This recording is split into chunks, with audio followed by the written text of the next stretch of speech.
Jai Hind and good morning, students. Today we are going to discuss the new topic of physics, that is magnetic effect of electric current. Okay, what is the magnetic effect of electric current? Means here the current that is flowing through a wire is creating a magnetic field around it.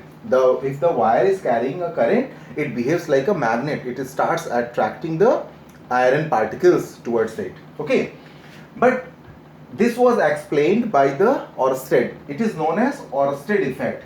In the Oersted effect, what did he do is, he had taken a wire and connected this wire with a cell of potential, we say, and when he switched it on, he saw that the magnetic needle kept near this wire was deflected.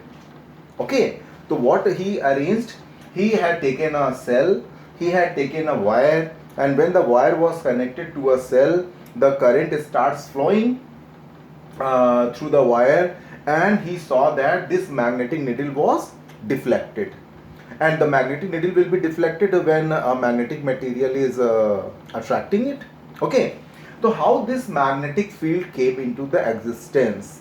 How this magnetic field came into the existence? This thing we have to understand very carefully. Okay, now what happens actually? First, just go through the theory or the reason behind that, basics of that. In the wires are made up of atom. Okay, atoms are having electrons in it. Very good. If it is a metal, it is having free electron in it. In the wire, electrons are moving from one atom to other atom randomly. Randomly means sometimes forward, backward, left, right, up, down, forward, backward, like that. The electrons are just moving. Okay, but at that moment, each electron is supposed to be a magnet. So suppose if an electron is moving forward and the second electron is coming backward, so they just neutralize the magnetic field of each other. So overall the magnetic field is zero when the wire has not been connected to a cell. The reason is that every electron, there are millions of electrons, uncountable number of electrons, and some electrons are moving up, so at the same moment some electrons are moving down, some electrons are moving forward, so some electrons are coming back.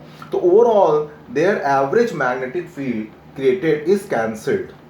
Is it clear? So that is why their wire which has not been connected to a cell is not behaving like a magnet.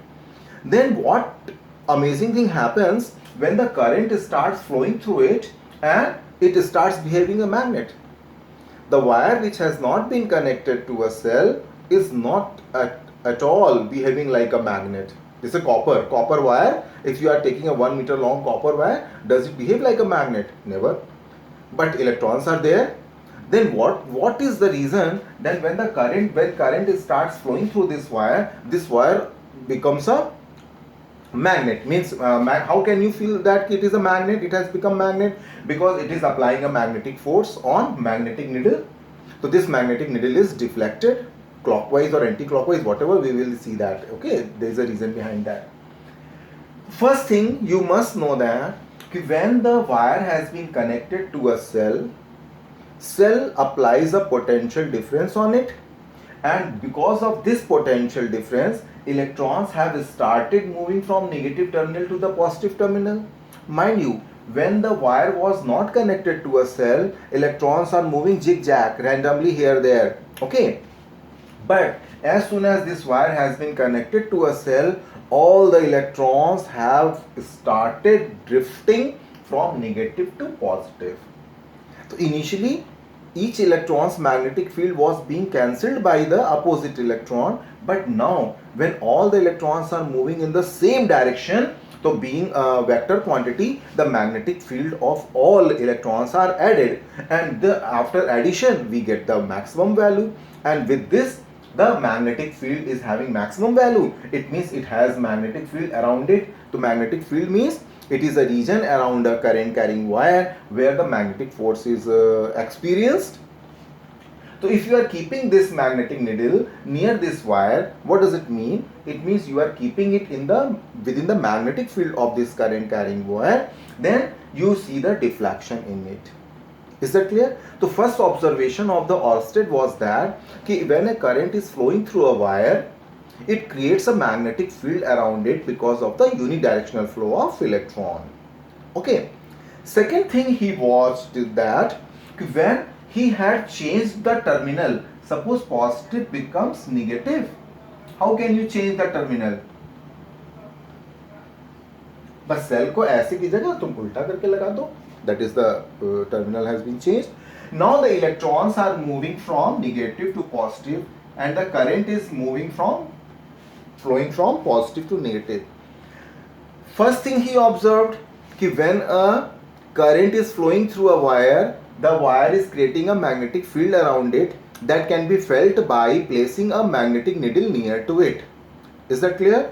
Second thing he observed that when the direction of the current is changed by changing the terminal, when the direction of the current is changed, the direction of deflection of this magnetic needle is also changed.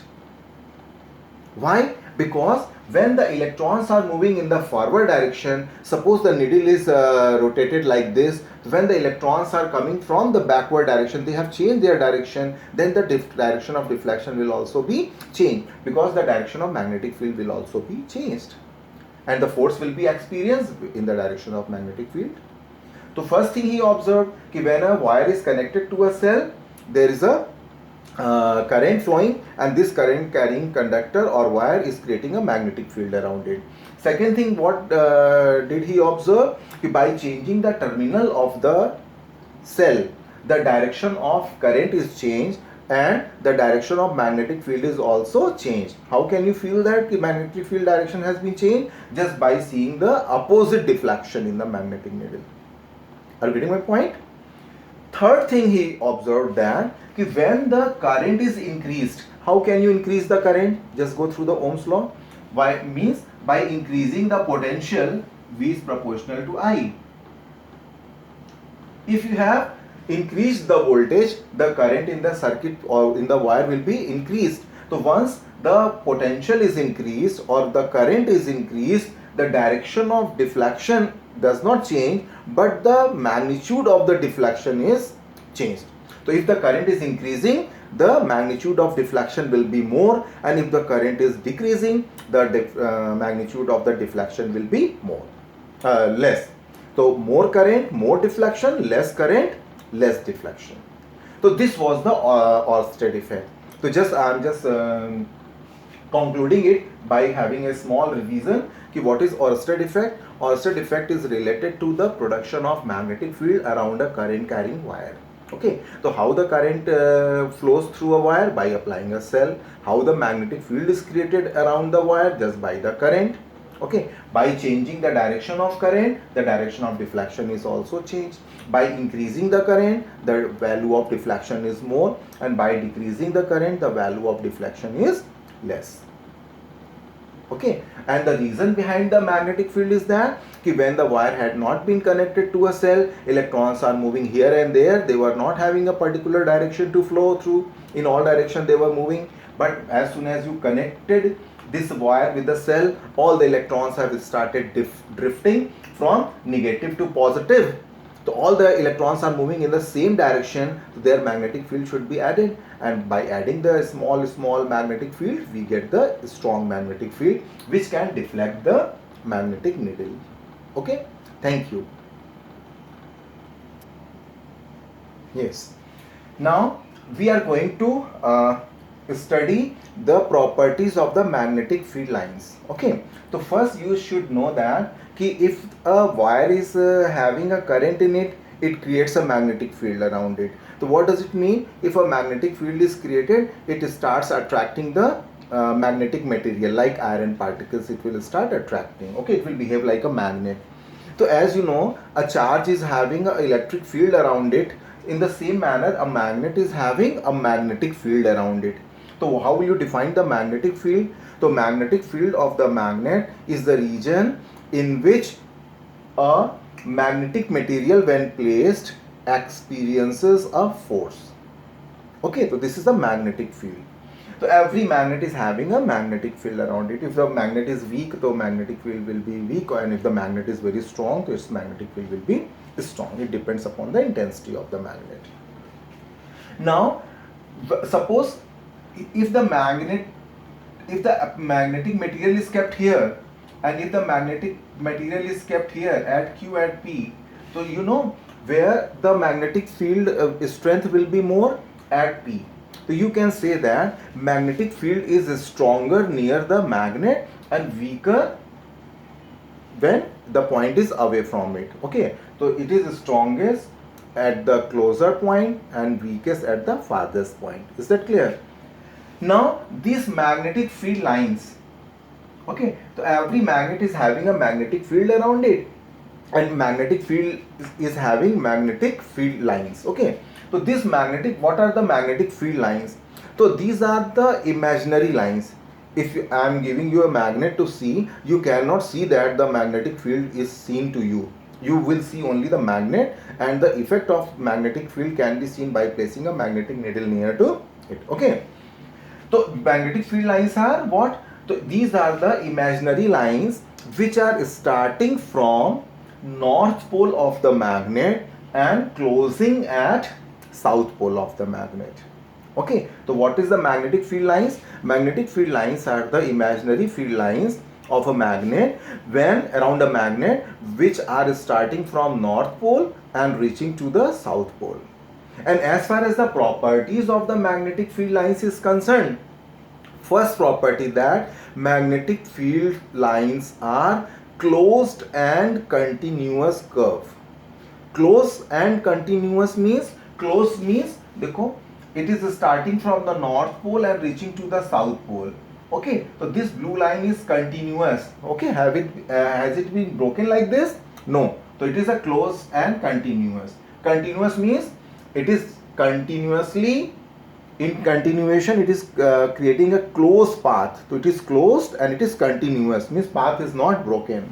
Okay, the first property of the magnetic field lines are, these imaginary field lines are closed and continuous curves which starts from north pole and ends at south pole.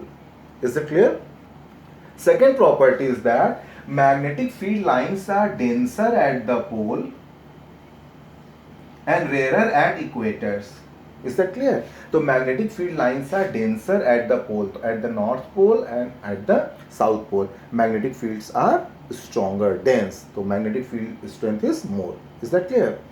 The first property is that magnetic field lines are closed and continuous curves. Okay. And second, magnetic field lines are denser at the pole and rarer on the equator. And third, which is very important, here the question is asked, the third property is that these magnetic field lines are never intersecting each other.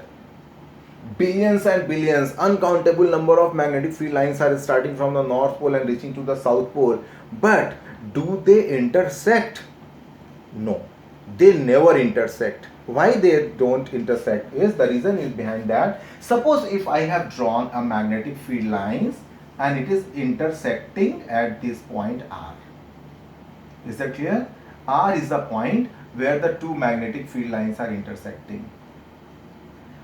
Now, if you have to find out the direction of the magnetic field at this point R, mind you, you are having two directions. One direction is this and second direction is this.